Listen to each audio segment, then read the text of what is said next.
warahmatullahi wabarakatuh. Waalaikumsalam warahmatullahi wabarakatuh. Bagaimana kabarnya, Bu? Alhamdulillah. Sehat. Saya ucapkan terima kasih atas bersedia untuk hadir di pertemuan kelompok hari ini. Hari ini kita akan masuki materi sesi 2, yaitu mendukung ibu hamil mengakses informasi dan layanan yang tepat.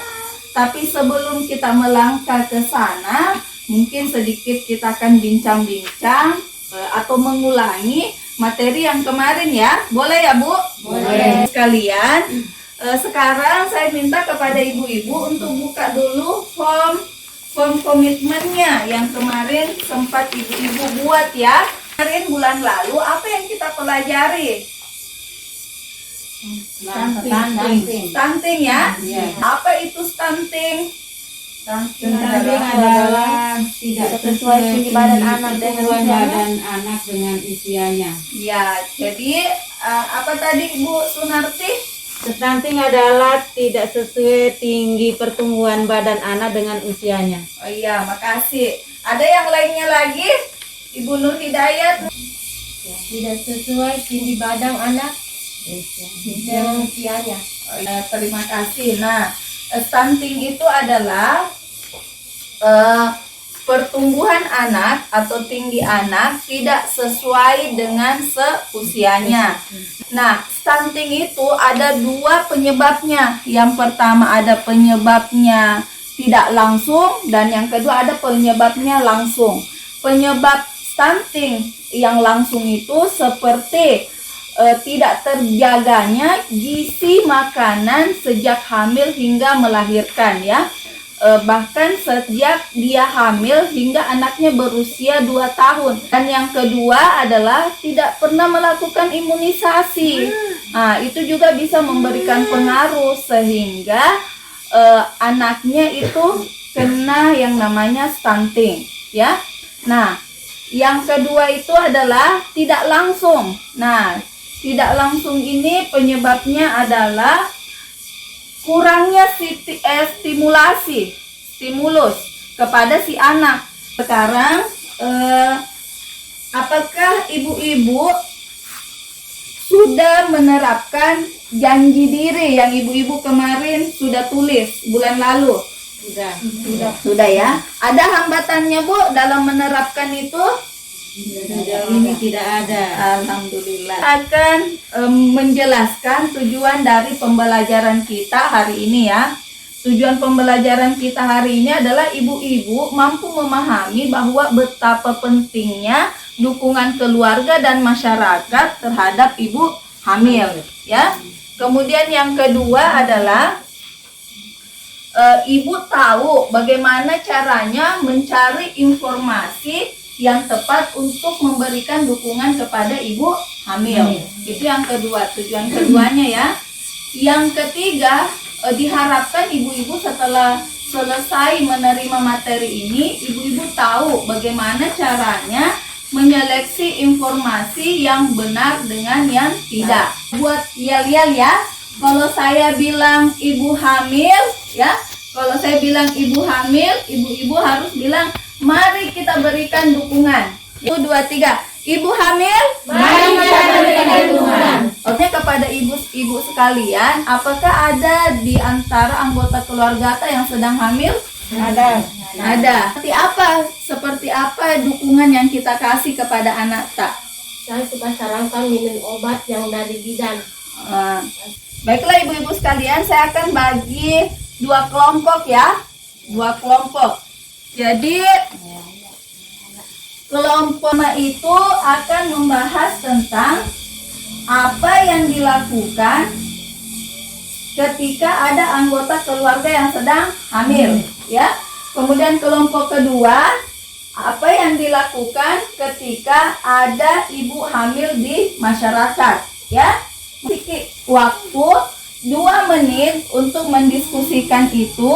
Kemudian hasil dari diskusi kita tulis di meta plan yang sudah saya bagikan ya.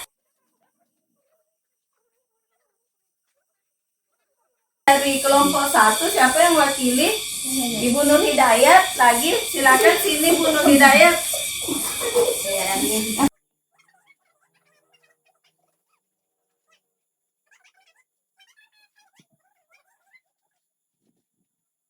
Karena sudah bersedia menyampaikan hasil diskusinya di depan sini.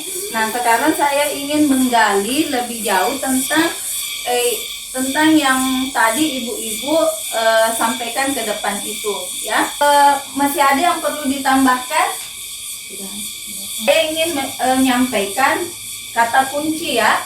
Mungkin ada yang bisa bantu saya untuk bacakan kata kunci di depan sini, ya. Kita akan membagi kelompok lagi, masih kelompok yang sama tadi, ya. Nah, pertanyaannya untuk kelompok 1 adalah membahas informasi kehamilan yang diperoleh dari berbagai pertemuan tatap muka, arisan, kelas ibu hamil. Kelompok 2, informasi yang diperoleh dari media sosial dan internet. Baiklah ibu-ibu sekalian, nah sekarang silahkan berkumpul sesuai dengan kelompoknya. Kelompok 2 sudah tahu ya, informasi tentang kehamilan yang didapat dari media sosial atau online kayak kan hasil diskusinya, ya. Ganti lagi orangnya. Baiklah ibu-ibu sekalian, terima kasih banyak karena sudah bersedia tampil ke depan dan menyampaikan hasil diskusinya.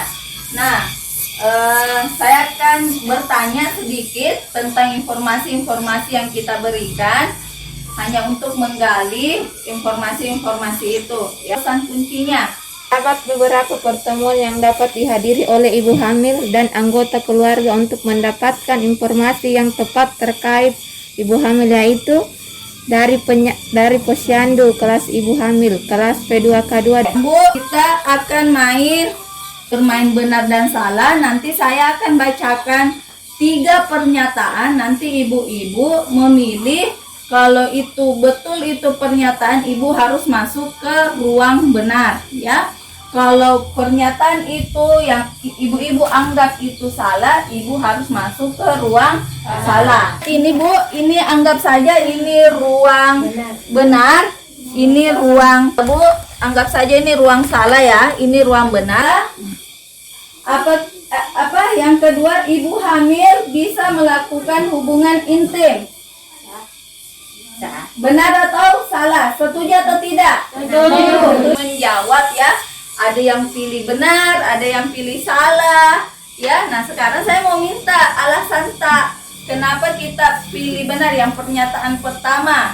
Yang tadi ibu hamil tidak boleh melakukan banyak aktivitas. Tadi ibu-ibu semua pilih benar, kan? Iya. Nah, sekarang saya minta jawaban kenapa kita pilih benar? Karena mengganggu kehamilan.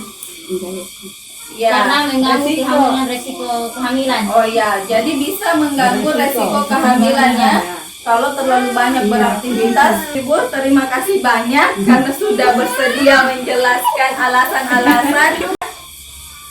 Saya mau bertanya, Bu, beberapa hal. Di mana sih ibu-ibu bisa dapatkan informasi tentang kehamilan? Dari puskesmas, ya. Dari apa lagi? Posyandu.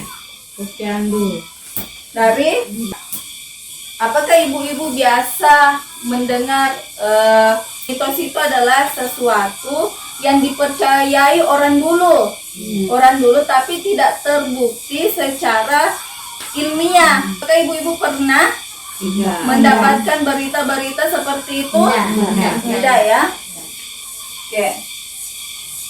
Jadi terima kasih banyak, Bu, atas jawaban-jawaban. Ibu hamil dan anggota keluarga perlu bijak dalam memilah dan memilih informasi, ya. Itu yang pertama.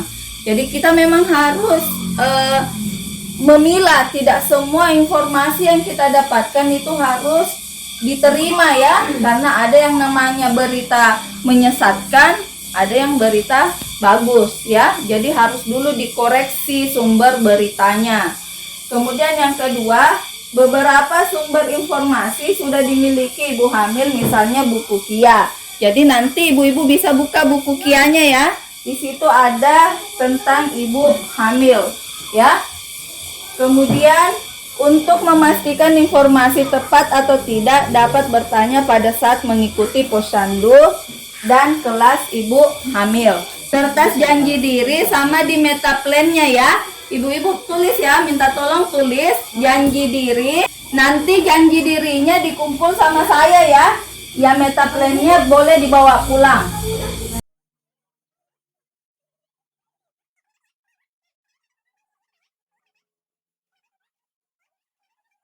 Setelah pulang dari sini, nanti ibu-ibu sampaikan kepada ibu-ibu hamil bahwa hamil itu harus dari informasi yang benar ya.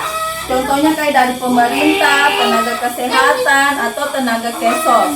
Ya, lagi ibu hamil. Oke.